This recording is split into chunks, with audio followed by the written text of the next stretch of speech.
Can you fathom the pain of watching your life's devotion twisted into a monstrous lie by those you loved most?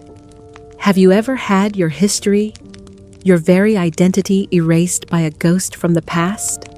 I, Eleanor Vance, gave up a flourishing career, poured my soul into raising Richard's children, Sarah and Thomas. I financed their education, nursed them through sickness, and offered boundless love, creating a stable home from the ashes of their mother's death. But as I grieved Richard, my beloved husband Sarah and Thomas descended. At the will reading, they branded me a gold digger, an abusive stepmother, presenting newly found letters from their deceased mother Lillian, twisting my decades of love into calculated cruelty.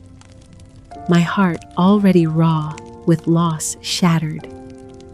As they served me eviction papers claiming I had no rightful place, a quiet resolve hardened within me. They didn't know about Richard's secret letters detailing Lillian's own manipulations, his unwavering love for me, and his foresight. My name would be cleared. Their twisted narrative would crumble. The day after Richard's funeral, as family and friends gathered in our living room for a quiet remembrance, Sarah and Thomas initiated their attack. The air was still heavy with grief, the scent of funeral flowers lingering like a shroud over our home. Sarah, clutching a meticulously bound photo album against her chest, like armor, demanded everyone's attention. Her eyes held a cold determination I had never seen before. Thomas, usually meek and soft-spoken, stepped forward first. His voice carried an unfamiliar firmness that made my stomach clench with dread. "We've discovered some discrepancies," he began, his words measured and deliberate, "regarding Dad's finances and Mom's wishes." Sarah interjected sharply, her voice cutting through the hushed murmurs of our guests. "And Eleanor's sudden inheritance. It seems quite convenient, wouldn't you say, given her history of managing Dad's affairs." The way she emphasized the word managing made it sound dirty, calculated. Their focus was immediately on money and control, thinly veiled as protecting their father's legacy. But I could see the greed lurking beneath their righteous facade, the way their eyes gleamed when they spoke of assets and accounts. This wasn't about honoring Richard's memory. This was about claiming what they believed was rightfully theirs and erasing me from the equation entirely. I felt my legs grow weak, but I forced myself to stand steady. "Sarah Thomas," I began, my voice trembling despite my efforts to remain calm. "Richard wanted me to be cared for. I gave everything to this family." I tried to explain the complexities of Richard's will, the years of joint investments we had made together, my own financial contributions that had helped build our shared life. Every decision we made together. I never took anything that wasn't freely given. A part of me still hoped desperately that this was just a misunderstanding, a grief-fueled outburst they would later regret when their hearts weren't so raw with loss. I wanted to believe they still remembered my love, the countless nights I sat by their bedsides when they were sick, the birthday parties I planned, the homework I helped with, the tears I dried. Surely they couldn't have forgotten all of that. Surely some part of them still saw me as the mother who had raised them.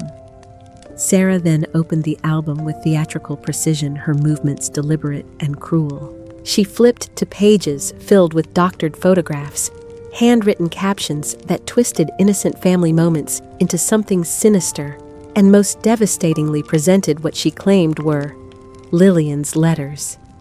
"Here," she announced, her voice dripping with venom that made my blood run cold, "are our mother's true feelings." She knew Eleanor was an intruder, a false mother. She feared her even then. Thomas nodded solemnly beside her, playing his part in this carefully orchestrated performance. They began reading excerpts aloud, their voices filled with mock emotion as they painted me as neglectful, manipulative, even cruel. They belittled my decades of care as mere duty, suggesting I had only gone through the motions while harboring dark intentions. Family friends who had known me for years shifted uncomfortably in their chairs, their familiar faces now clouded with confusion and doubt. I watched in horror as people who had celebrated birthdays with us, who had shared holidays at our table, began to look at me with suspicion. The warmth in their eyes cooled, replaced by uncertainty and judgment. Some avoided my gaze entirely, suddenly finding great interest in their hands or the floor. Others whispered among themselves, stealing glances in my direction. The room that had been filled with shared grief and fond memories just moments before now felt hostile and cold. Given these revelations, Sarah declared, her voice rising with theatrical indignation, we are challenging the will. Furthermore, we demand Eleanor vacate the family home immediately. She held up legal papers that rustled ominously in the silence. She has no rightful place here, nor in this family. This house, these memories, belong solely to us, the true Vance lineage. The words hit me like physical blows. True lineage. As if the 23 years I had spent loving them, caring for them, being their mother in every way that mattered, counted for nothing. As if blood was the only thing that determined family and love was just an illusion. They were solidifying their intent to erase me entirely, claiming sole ownership, not just of the family assets, but of our shared history, our memories, our very identity as a family. In their version of the story, I had never belonged. I had never mattered. I had been nothing more than a temporary caretaker, easily discarded now that my usefulness had ended. Days later, the legal demands escalated with ruthless efficiency. Letters arrived daily, each one more devastating than the last. They froze my access to joint accounts Richard and I had shared for over 2 decades, accounts that held money I had earned and contributed. They stopped my pension transfers, cutting off income I had rightfully earned through years of work. Most humiliatingly, they sent demands for a complete inventory of their family heirlooms, implying with cold calculation that I might steal precious items before being forced to leave. You're a guest now, Eleanor, in our home, Sarah's lawyer stated during a phone call, his voice as cold and clear as winter ice. The word guest stung worse than any insult. A guest. In the home I had helped build, maintain, and fill with love for over 20 years. Each legal document that arrived, each cold demand typed on official letterhead, was another nail in the coffin of my illusions. The children I had raised, loved, and sacrificed for didn't see me as their mother, or even as a person deserving of basic human dignity. I was an obstacle to be removed, a usurper, to be eradicated, a stain on their carefully constructed narrative of victimhood and pure lineage. They had rewritten our family history, casting themselves as the rightful heirs, and me as the villain who had somehow tricked their father into caring for me. The realization settled into my bones like a deep chill that I couldn't shake. After all these years, after all my love and devotion, I meant nothing to them. Less than nothing. I was an inconvenience to be disposed of. As I sat in the kitchen where I had prepared thousands of meals, bandaged countless scraped knees, and listened to endless stories about school and friends and dreams, a memory surfaced with painful clarity. Richard's first hospitalization for his heart condition, when the doctors told us he had maybe months to live. The experimental treatments that offered hope were expensive, not covered by insurance, and far beyond what our savings could cover. Without telling Richard, without burdening him with the financial stress while he fought for his life, I secretly took a second mortgage on my own small, inherited property. The little house my grandmother had left me, my safety net, my retirement security. I signed the papers with shaking hands, knowing I was gambling everything on the chance that these treatments might give him more time. And they did.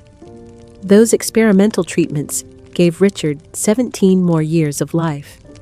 17 years to see his children graduate, to walk Sarah down the aisle at her wedding, to hold his first grandchild, to build memories that would have been lost forever. My own retirement savings were completely depleted, but I never regretted it for a moment. Watching Richard's face light up when he held his grandson for the first time was worth every penny I had sacrificed. When I tried to remind Thomas of how I had nursed him through pneumonia as a child, sitting by his bedside for 3 straight days and nights monitoring his fever, reading him stories until my voice was hoarse, he scoffed with a cruelty that took my breath away. "You were just doing your job as a stepmother, Eleanor." Sarah sneered, her lips twisted in disgust. "Our mother would have done so much more. You were a poor substitute at best."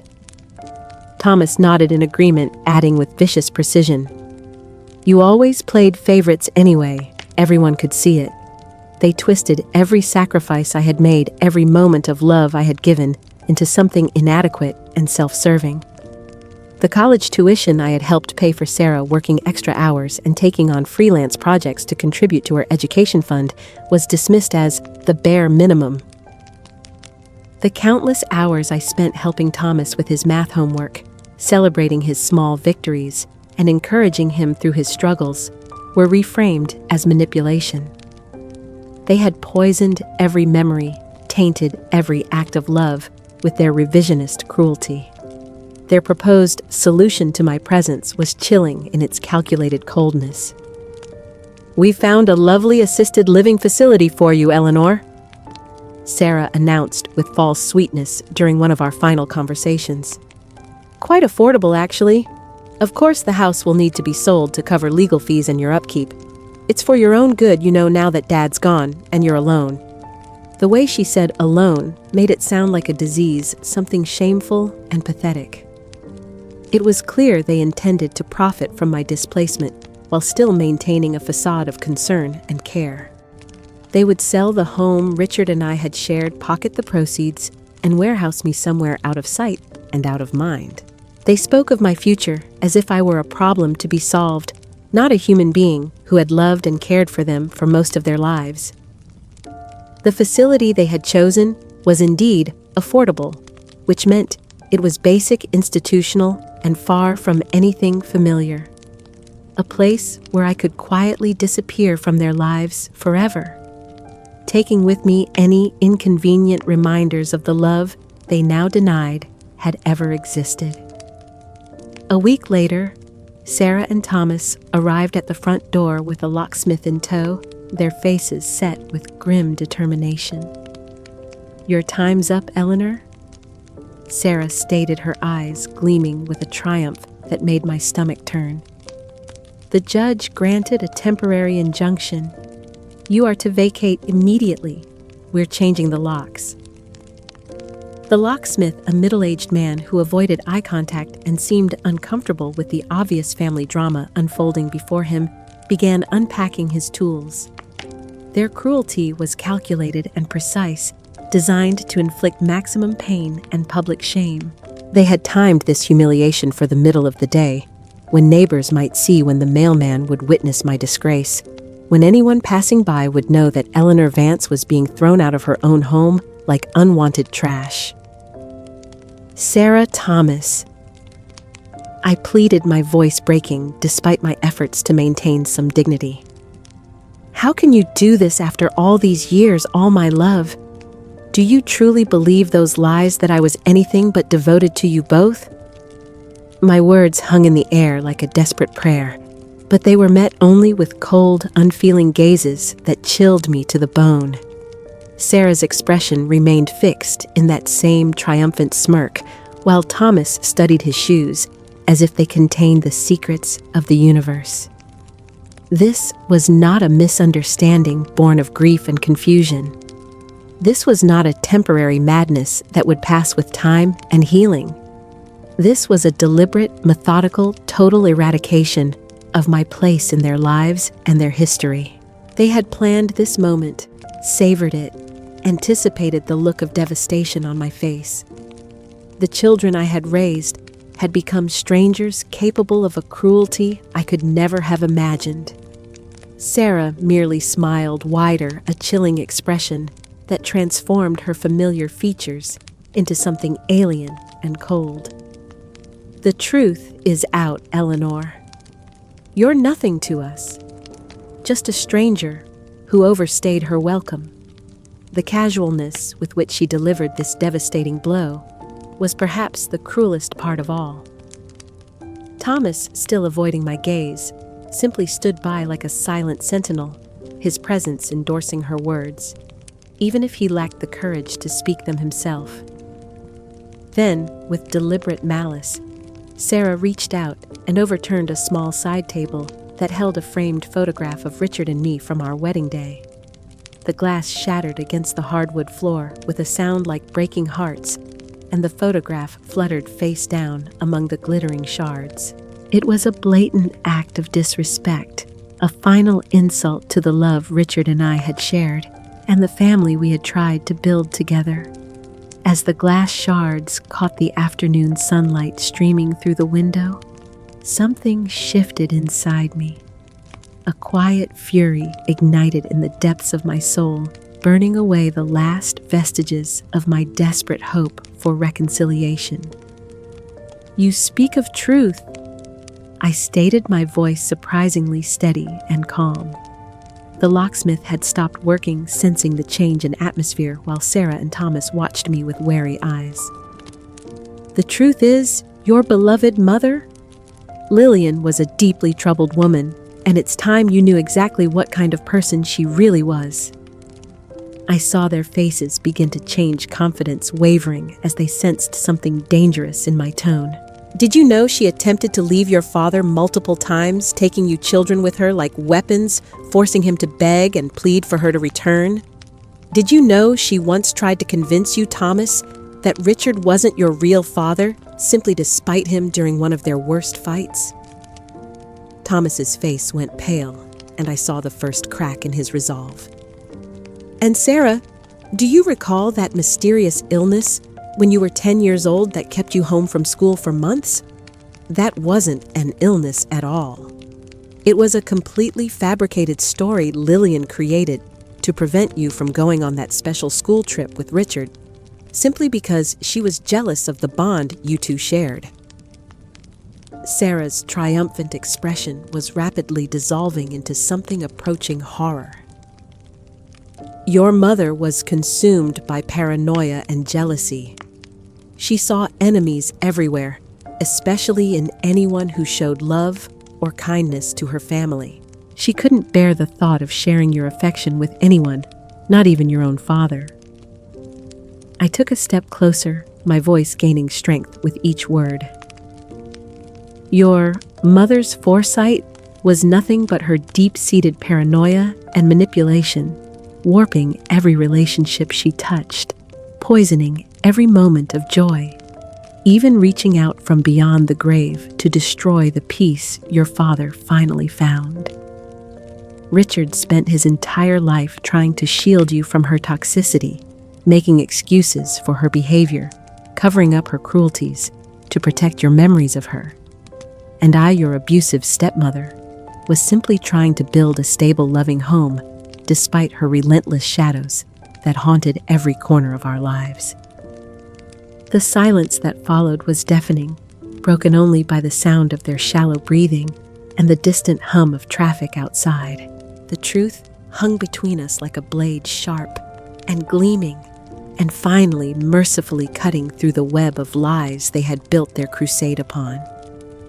I watched their stunned, horrified faces as the bitter truth echoed through the silent hallway like the tolling of a funeral bell. The smug confidence that had carried them through weeks of cruelty was crumbling before my eyes, replaced by something approaching fear. Sarah's mouth hung open, words failing her for perhaps the first time in her adult life, While Thomas had gone so pale, I wondered if he might actually faint. The locksmith had stopped working entirely, his tools forgotten, as he witnessed this family drama unfold with the terrible inevitability of a Greek tragedy. "You wanted the truth," I stated, my voice calm and resolute, each word measured and deliberate. "Now you have it.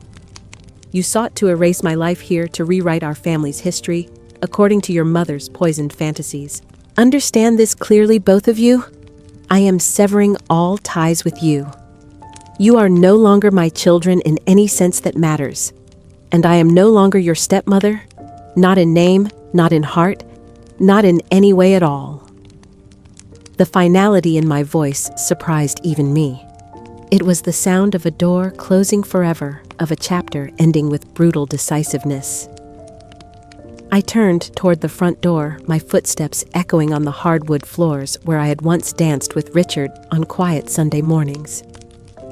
Behind me, the locksmith's tools resumed their ominous clinking, the sound of my old life being literally locked away from me.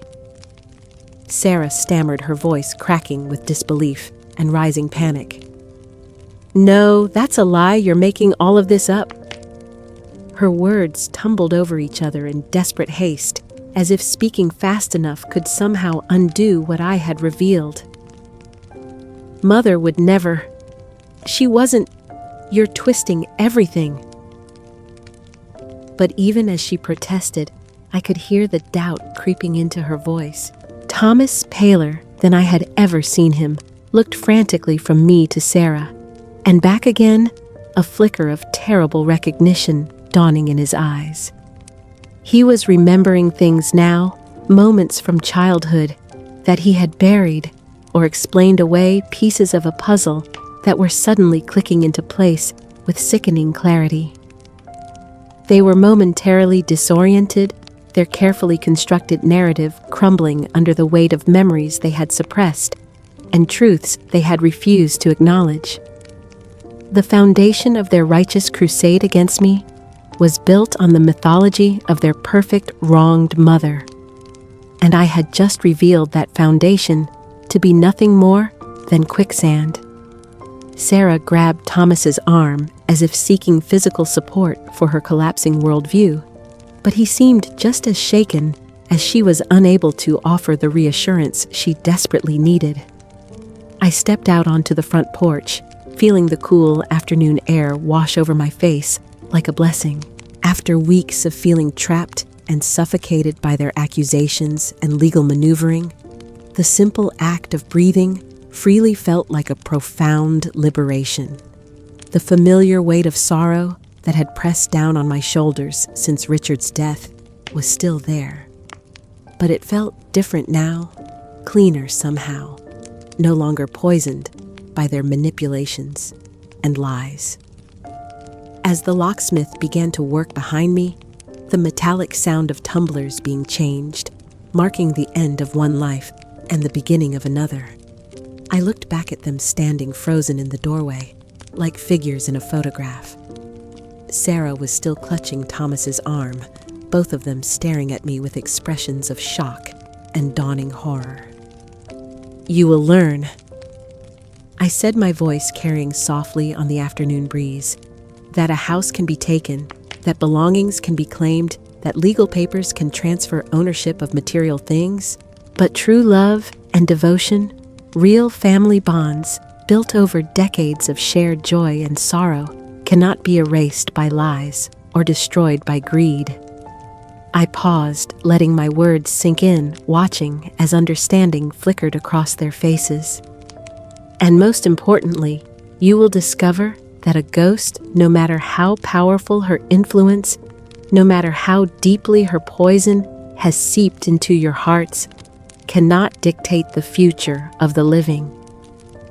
The dead should rest in peace, not reach out from their graves to destroy the happiness of those who remain." With those words, I walked away from the house that had been my home for over 20 years, leaving behind the shattered glass of our wedding photograph and their stunned, frightened faces. Each step felt lighter than the last, as if I were shedding invisible chains with every movement away from their toxic presence. Sarah recovered from her shock with a surge of desperate fury, her voice rising to a shriek that probably carried to the neighboring houses. "You'll regret this, Eleanor. You'll have nothing. Nothing at all. We'll make sure everyone knows exactly what you are." Her words were weapons hurled at my retreating figure, but they bounced off me harmlessly now that I understood the source of her poison. "You're a liar and a manipulator, and we'll tell everyone the truth about you." But her threats rang hollow, the hysteria in her voice betraying her fear that I might actually be telling the truth about their mother. Thomas, though quieter and more controlled, echoed her sentiment with his own brand of menace. "You can't just walk away from this, Eleanor. You can't destroy our family and then disappear. We won't let you." His voice carried the petulant tone of a child who had been denied a favorite toy, and I realized that's exactly what I was to them, a possession to be controlled, manipulated, and ultimately discarded when no longer useful. Their defiance was nothing more than a hollow attempt to regain some semblance of control over a situation that had spiraled completely beyond their grasp. But underneath their bluster and threats, their panic was evident in every word, every gesture, every desperate attempt to wound me as I walked away. They had expected me to crumble under their assault, to beg for forgiveness and acceptance, to play the role of the grateful, subservient stepmother who would quietly disappear when no longer wanted. Instead, they found themselves facing a woman who had finally awakened to her own worth and refused to be diminished by their cruelty. The power dynamic had shifted completely, and they could feel it slipping away from them like sand through their fingers. As I reached the end of our driveway and turned onto the sidewalk, I felt something I hadn't experienced in months' hope. Not the desperate, clinging hope that had sustained me through their initial attacks, but a quiet, confident hope, born of self-respect and the knowledge that I had finally chosen my own peace over their approval. I moved into a small, furnished apartment across town the very next day, a temporary arrangement that felt more like a refuge than a retreat. The space was modest but clean, with large windows that let in the morning sunlight and a sense of possibility I hadn't felt in months. My first call was to David Morrison, a trusted lawyer who had been a close friend of Richard's for over 30 years. "David," I said, my voice steady with newfound determination, "I need you to compile everything. All of Richard's letters, every document detailing Lillian's behavior, every record of my financial contributions to the family. This isn't about money anymore. This is about truth, and it's about time the world knew what really happened in the Vance household all those years." David's voice was warm with understanding, and something that sounded like relief. "Eleanor," he said, "Richard would be proud of you. He always worried this day would come." Within days, I had thrown myself into an old passion that had been dormant for too long, writing. But this wouldn't be just any writing project. I was crafting a memoir, not merely my own story of survival and betrayal, but a broader reflection on family dynamics, psychological manipulation, and the resilience of the human spirit in the face of systematic emotional abuse. I saw it as a way to process the complex grief I felt, not just for Richard's death, but for the loss of the family I had believed we had built together. More than that, I hoped it might help others who had found themselves trapped in similar situations, gasping for air in relationships poisoned by the ghosts of the past. I began attending local writers' workshops at the community center, finding myself surrounded by a diverse group of people who welcomed me with genuine warmth and interest in my story.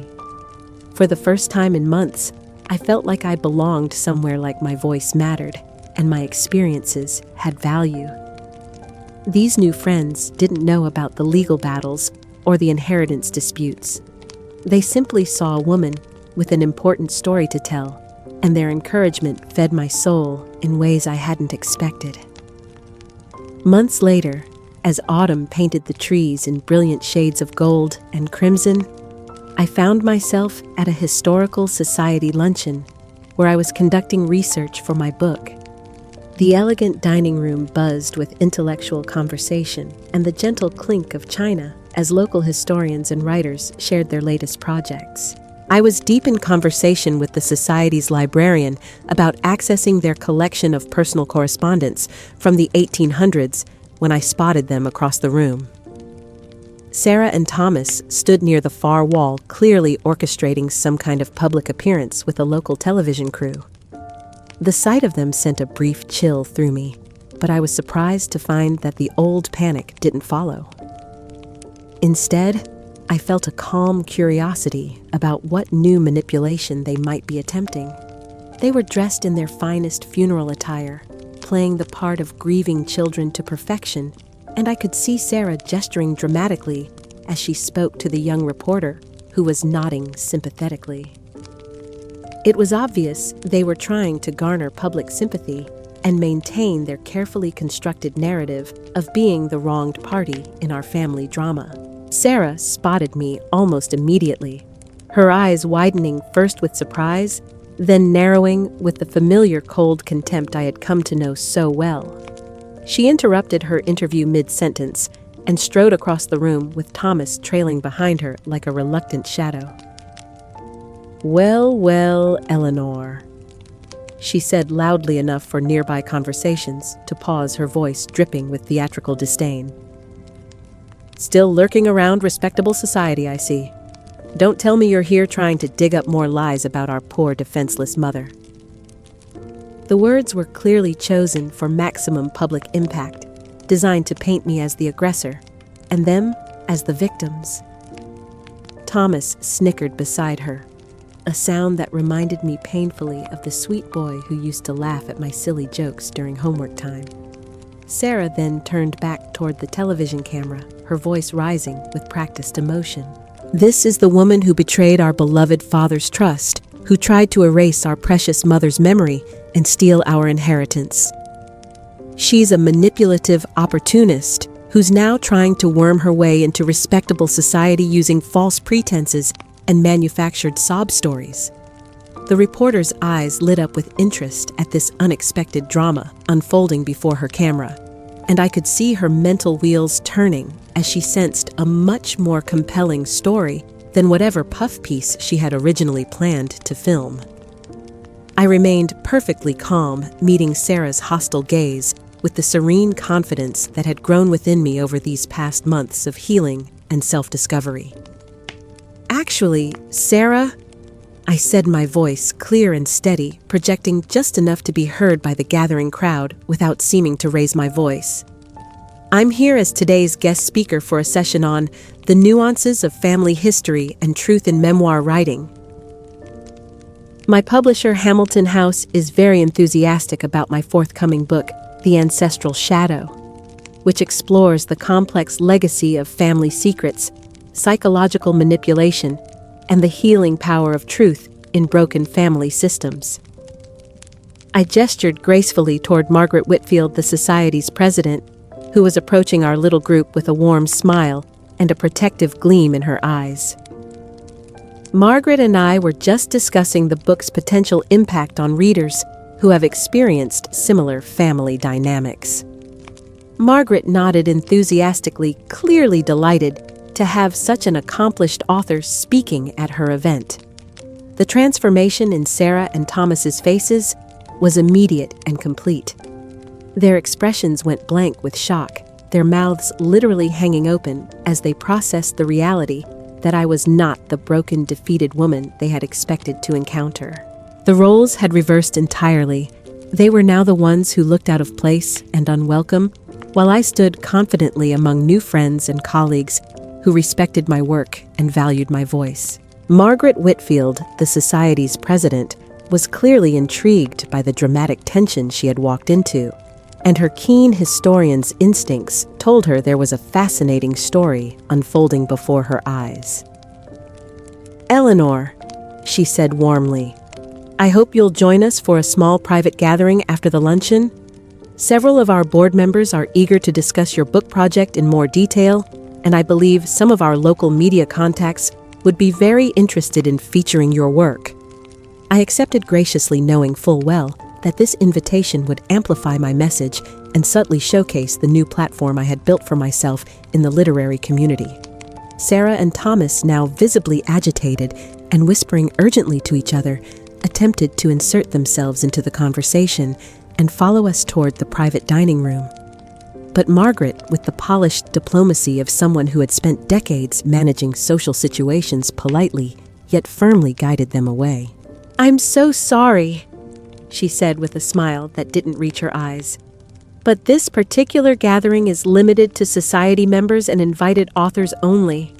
I'm sure you understand." The dismissal was gentle but absolute, and I watched with quiet satisfaction as they found themselves effectively excluded from the very conversation they had hoped to disrupt. Undeterred by this social rebuff, Sarah followed me toward the private dining room, her desperation driving her to increasingly reckless behavior. She cornered Rebecca Chen, a local reporter she apparently knew from some previous social connection, and her voice rose to a shrill pitch that began attracting unwanted attention from other luncheon guests.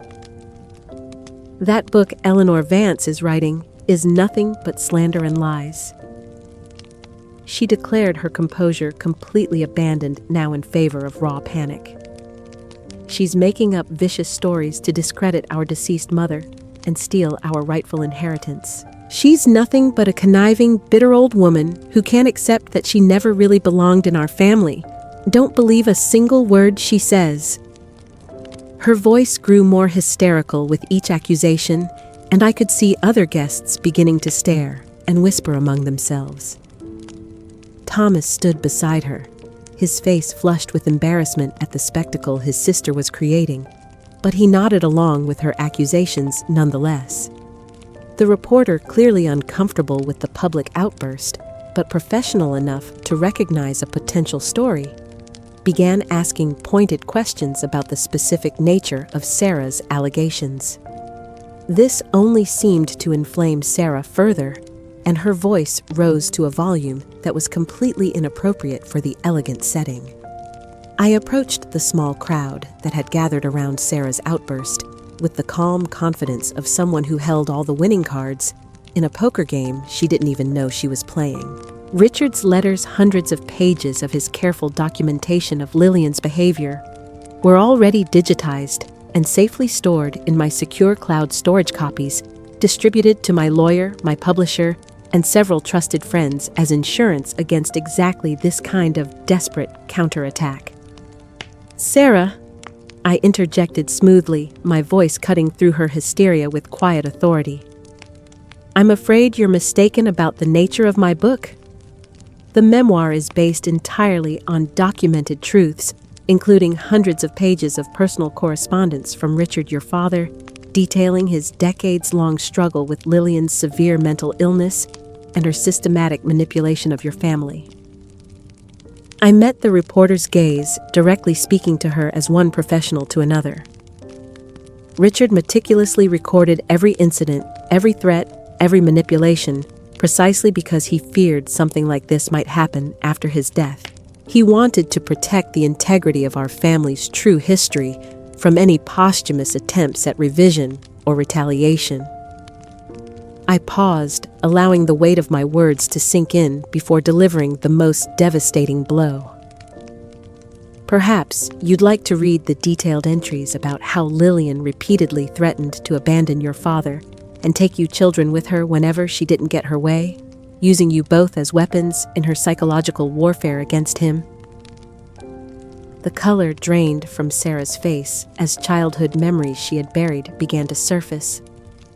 "The book is not about slander, Rebecca," I continued, addressing the reporter by name. "It's about bringing light to shadows that have haunted a family for far too long, and about honoring Richard's lifelong efforts to protect his children from their mother's toxic legacy. even from beyond the grave.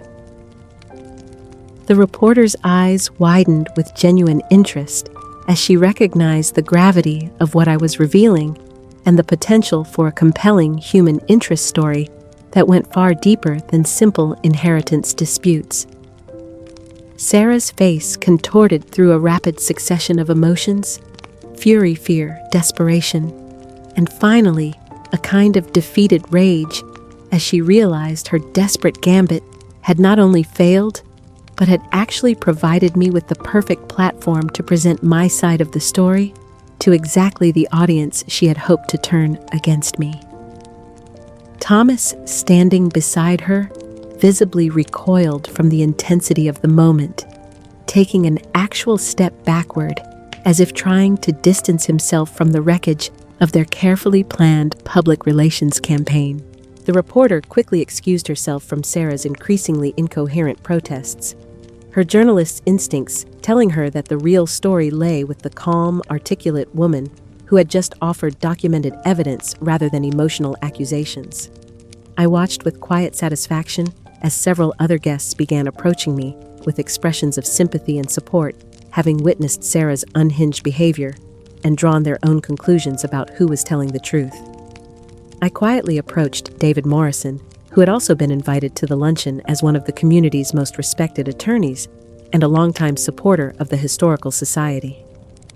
"David," I said in a voice low enough to ensure privacy, "I believe Sarah's public accusations and continued harassment constitute grounds for legal action. Her behavior today in front of witnesses and media clearly demonstrates a pattern of defamation and intentional infliction of emotional distress." David nodded with the grim satisfaction of a lawyer who had been waiting for exactly this kind of tactical error from the opposing party.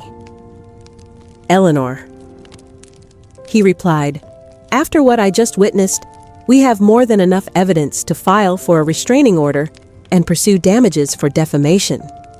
Sarah just handed us everything we need on a silver platter." The irony was not lost on me that Sarah's desperate attempt to destroy my credibility had instead provided the final pieces of evidence we needed to hold her legally accountable for months of harassment and public humiliation. The weeks that followed the Historical Society luncheon passed with a strange sense of inevitable momentum, like watching dominoes fall in a pattern that had been set in motion long ago. Word of Sarah's public outburst and my forthcoming book spread through the community with the efficiency that only small-town networks can achieve. My publisher received several inquiries from journalists interested in advance excerpts, and pre-orders for The Ancestral Shadow began climbing steadily. Then, on a quiet Tuesday evening, as I sat in my apartment reviewing the final chapters of my manuscript, the phone calls began. Sarah's voice exploded through the receiver with a mixture of fury and barely controlled panic that made me hold the phone away from my ear. "Eleanor, what the hell do you think you're doing?" She screamed, her words tumbling over each other in a torrent of desperation. "This is destroying us. Thomas's business is losing clients left and right. People are looking at us differently, whispering behind our backs, asking questions we can't answer. You have to stop this madness. You're not just hurting us. You're making Dad look bad, tarnishing his memory." Her voice cracked on those last words, and I could hear the genuine terror underneath her rage. The carefully constructed life she had built, the social standing she had cultivated, the business relationships Thomas depended on, were all crumbling under the weight of public scrutiny and uncomfortable questions about their treatment of their stepmother. "Sarah," I replied, my voice steady and completely devoid of the emotion that had once made me vulnerable to her manipulations. "Your father's legacy is secure in the truth, and the truth is exactly what I'm sharing with the world. Your current destruction is entirely a consequence of your own choices. Your decision to weaponize a tragic family history for personal gain, and your systematic attempt to erase my decades of love and sacrifice." I paused, letting the weight of my words settle between us like stones dropping into still water. I am not creating this situation, Sarah. I am simply bringing truth to light exactly as Richard wished when he carefully documented everything that happened in our family. The discomfort you're experiencing now is what happens when lies finally meet reality. There was something profoundly liberating about speaking these words with such clarity and conviction, knowing that I owed her nothing, that her opinion of me no longer had the power to wound or influence my actions. She had forfeited any claim to my consideration or compassion when she chose cruelty over understanding, greed over gratitude, and lies over love. The change in Sarah's tone was so abrupt and complete that it was almost startling in its transparency. The fury disappeared, replaced by a wheedling, desperate sweetness that made my skin crawl with its obvious insincerity. "Please, Eleanor," she begged, her voice now taking on the cajoling tone of a child trying to talk her way out of punishment. "We're losing everything. The house is underwater with legal fees, Thomas's clients are abandoning him, and our reputation in the community is in ruins. Can't we talk about this like adults? Can't we find some way to reconcile? We are family, after all.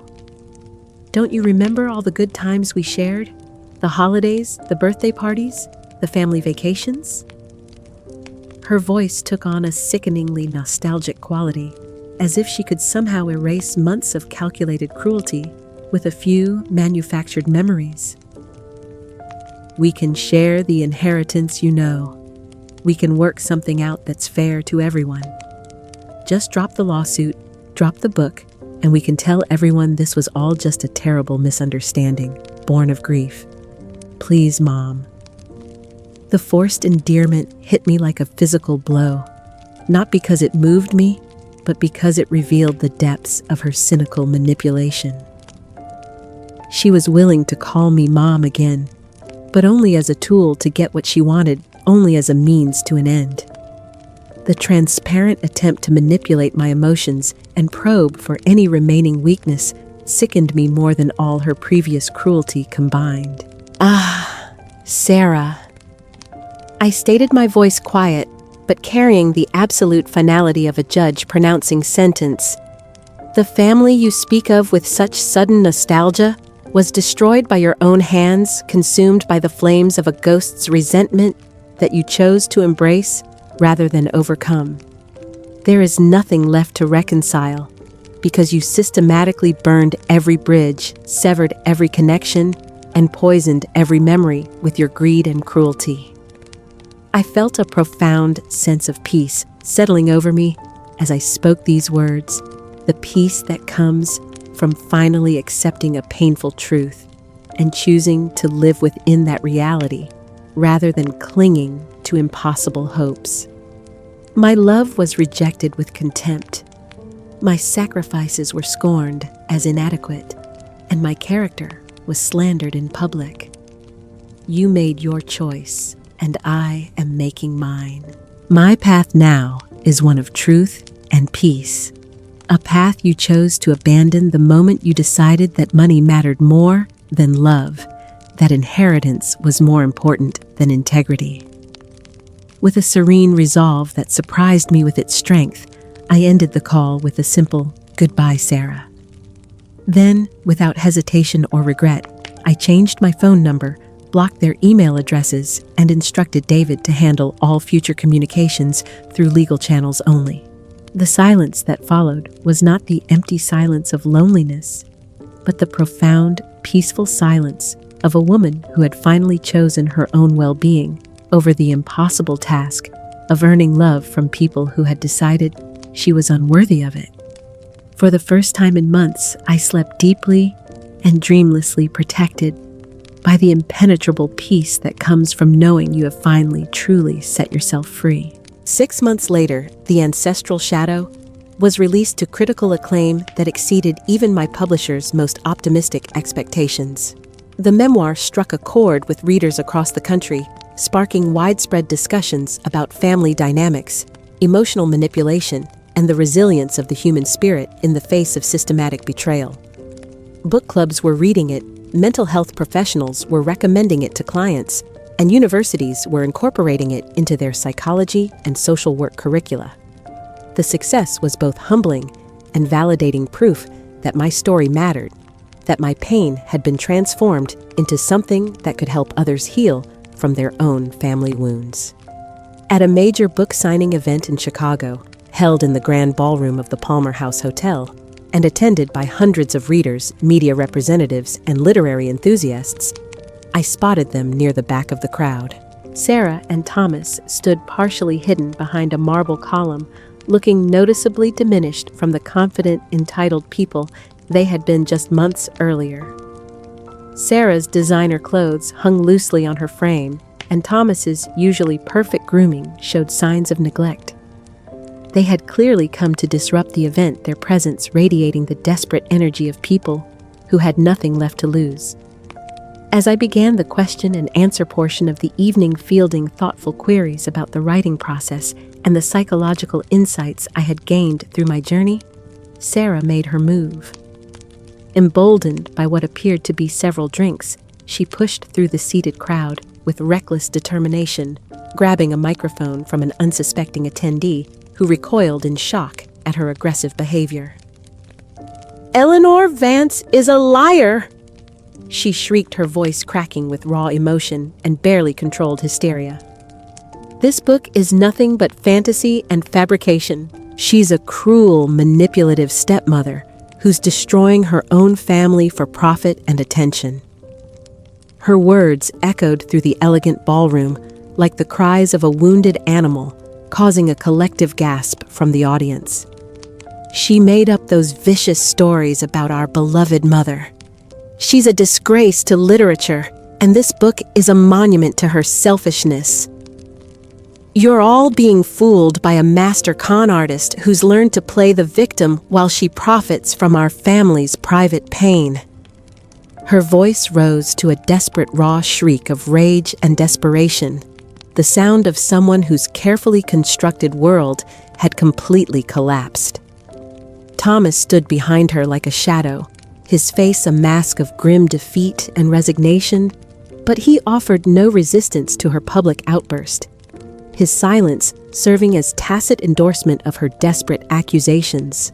The sight of him, once a gentle boy, who had looked to me for comfort and guidance, now standing mutely by, while his sister publicly humiliated herself, was perhaps the most heartbreaking aspect of the entire spectacle. A ripple of shock and confusion spread through the audience, like ripples on a disturbed pond. Some people shifted uncomfortably in their seats, looking from Sarah to me with renewed doubt and uncertainty. Whispers beginning to buzz through the crowd as they tried to process this unexpected disruption to what had been a peaceful celebratory evening.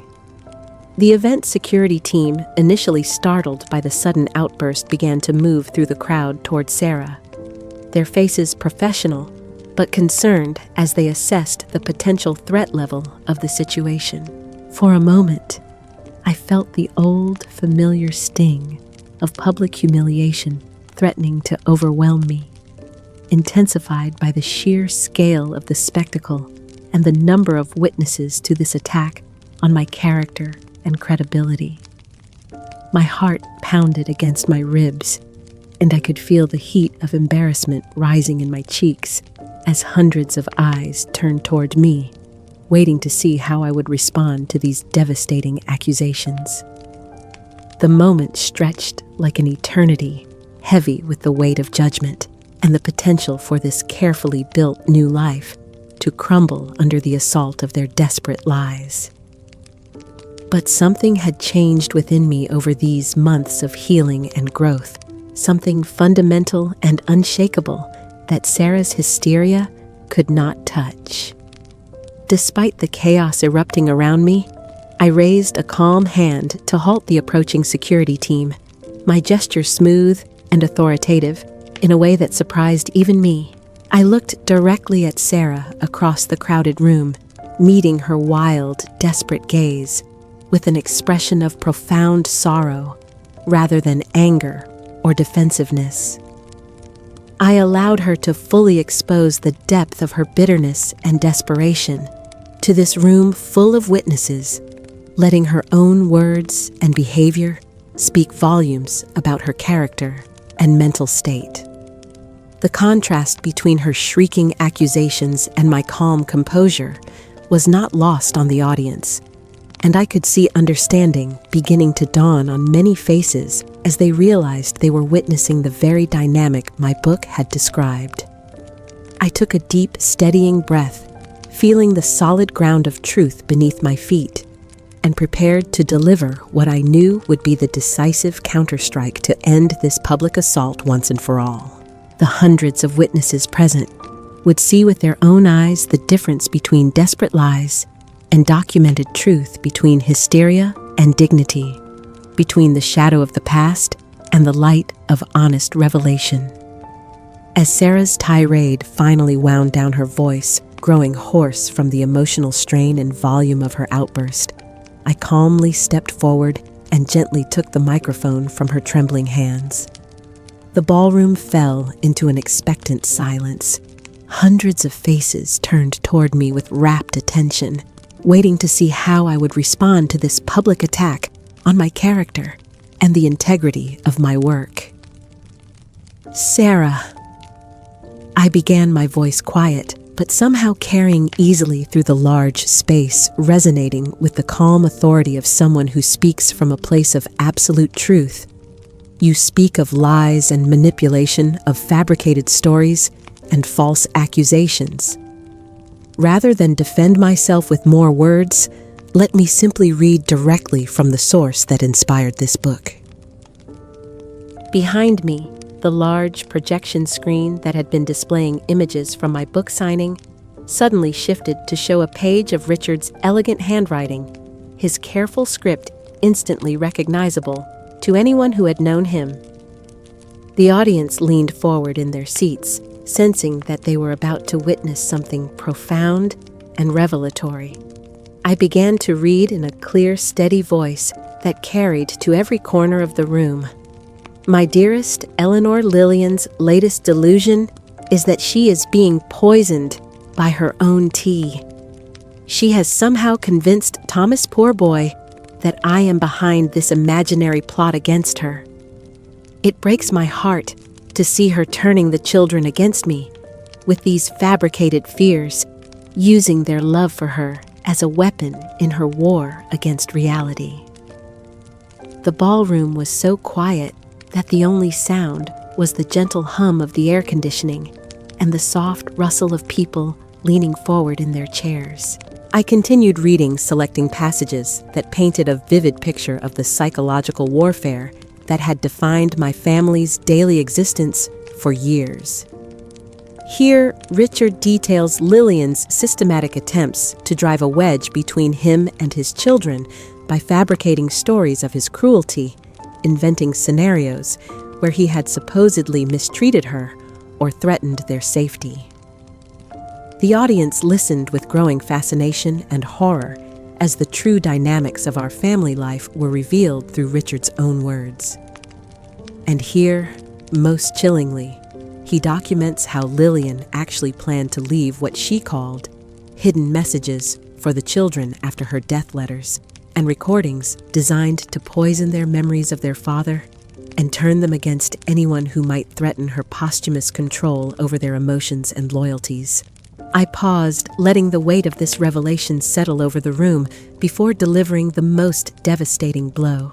"These are not my words, Sarah," I stated, looking directly into her now pale face, "but your father's own careful documentation written years ago as he watched your mother systematically poison your family relationships with her paranoia and manipulation. He wrote these entries precisely because he foresaw this very moment, knowing that Lillian's influence would continue to corrupt and control, even after her death, reaching out from the grave to destroy any peace or happiness he might find." The understanding that spread across the audience's faces was almost visible, like sunrise breaking over a landscape. My book and these painful truths it contains are his legacy, not mine. He fought for decades to protect his children from a shadow he could never quite banish, hoping against hope that love and patience would eventually overcome the poison your mother had planted in your hearts.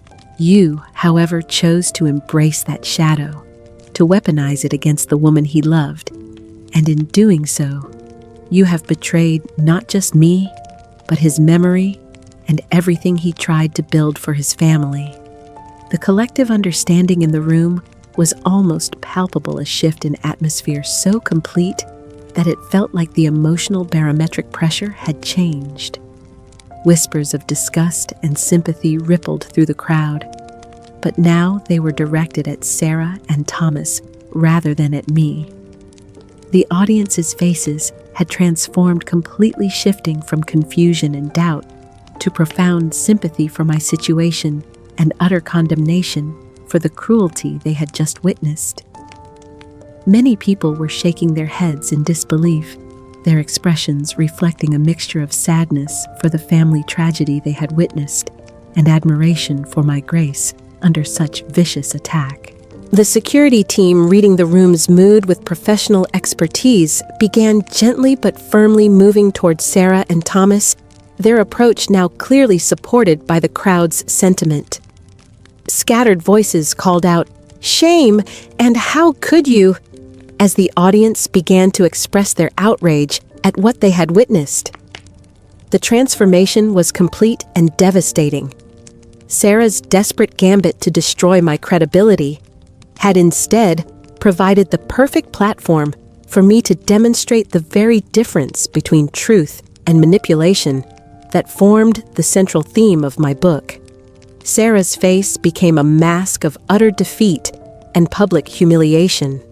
The confident smirk she had worn when entering the event completely erased by the reality of her complete and total exposure.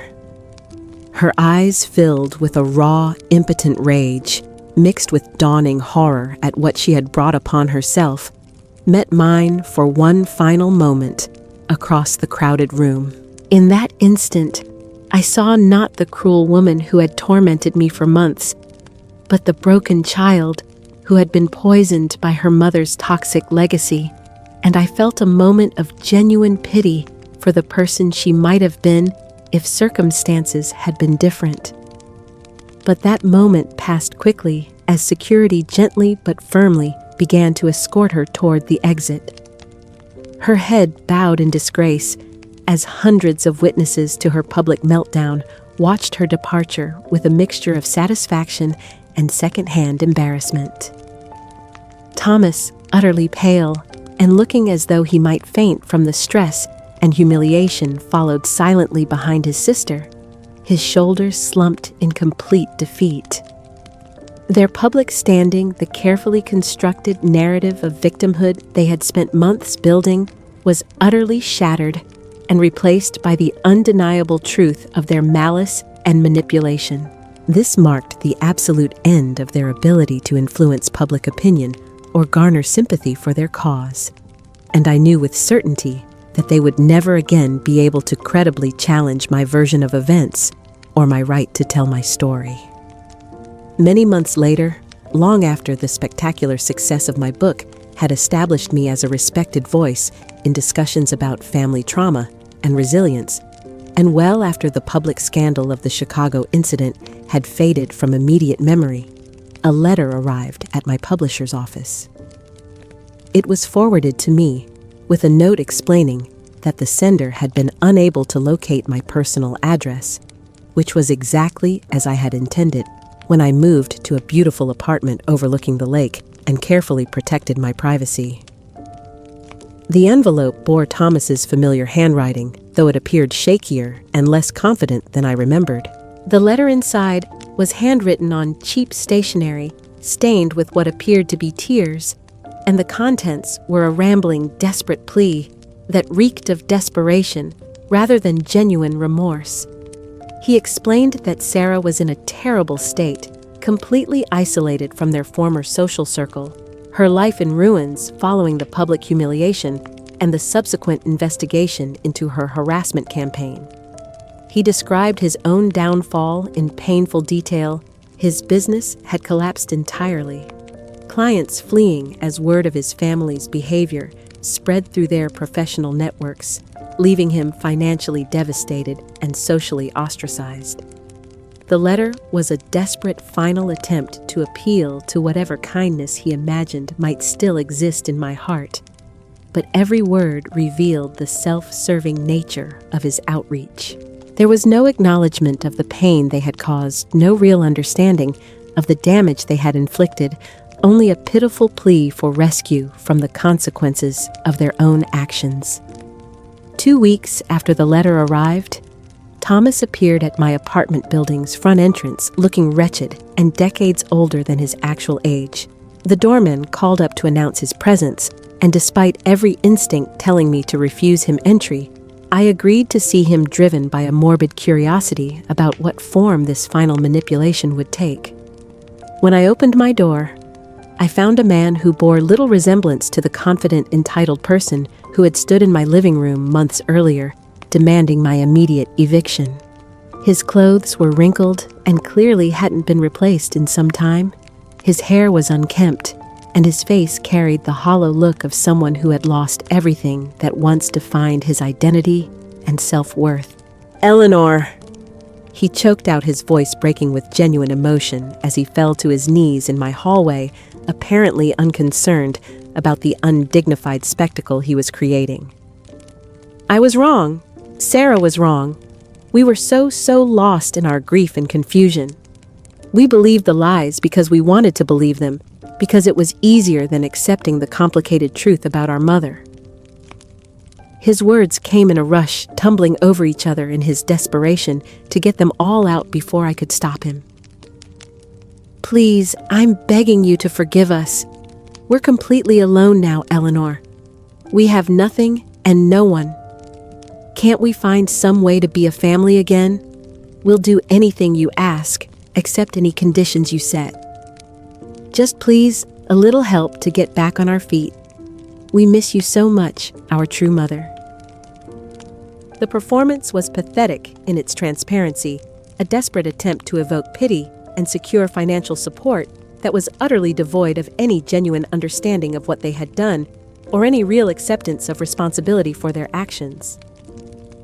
Every word was calculated to manipulate my emotions, to trigger whatever maternal instincts might still exist, despite everything they had put me through. I looked down at him, kneeling in my hallway, this broken man who had once been the sweet boy I had tucked into bed and helped with homework, and felt nothing but a quiet, empty space where my heart had once ached for him. The pain and longing that had tormented me for months had long since receded, replaced by a profound sense of peace and detachment that surprised me with its completeness. I was beyond anger now, beyond sorrow, beyond any emotion except a kind of clinical fascination at the depths to which he was willing to sink in his desperation. I allowed him to humiliate himself fully, letting his words echo hollowly in the quiet hallway, while I observed with the detached interest of someone watching a stranger's breakdown. There was no flicker of recognition for the child I had once loved, no spark of connection to the family we had supposedly shared. Looking at him now, I saw only a manipulative stranger consumed by self-pity and desperation, someone who had learned nothing from the consequences of his actions and was simply seeking another victim to exploit. The realization was strangely liberating. Whatever love I had felt for him was completely and irrevocably dead, killed not by any single act of cruelty, but by the accumulated weight of his choices and his complete inability to understand or acknowledge the humanity of anyone except himself. "Thomas," I said, my voice steady, calm, and carrying the utterly final tone of someone closing a door that would never open again. "The son I loved, the family I built with such hope and dedication, were destroyed completely by your choices, and Sarah's consumed by the ancestral shadow you chose to embrace rather than overcome. I paused, watching his face for any sign of real understanding, but seeing only the desperate calculation of someone trying to figure out which words might still work to get what he wanted. My love for you was real, my sacrifices were genuine, and my devotion was absolute. But your betrayal was equally complete and final. There is nothing left to give you, nothing left to forgive, and certainly nothing left to salvage from the wreckage you created. I stepped back into my apartment, my hand on the door, feeling the profound peace that comes from finally completely letting go of an impossible dream. You sought to erase me from your history when it suited your purposes. I have now erased you from my present and my future. The door you slammed shut cannot be reopened, Thomas. Find your own way forward as I have found mine. I closed the door gently but firmly, the soft click of the lock engaging serving as a quiet, definitive punctuation mark on a chapter of my life that was now irrevocably closed. Through the peephole, I watched him remain on his knees for several long minutes, as if he couldn't quite believe that his last desperate gambit had failed so completely. When he finally stood and walked away, his shoulders slumped in utter defeat, I felt nothing but a profound sense of completion and peace. In the years that followed, my life unfolded with a profound sense of purpose that I had never experienced before, even in the happiest days of my marriage to Richard.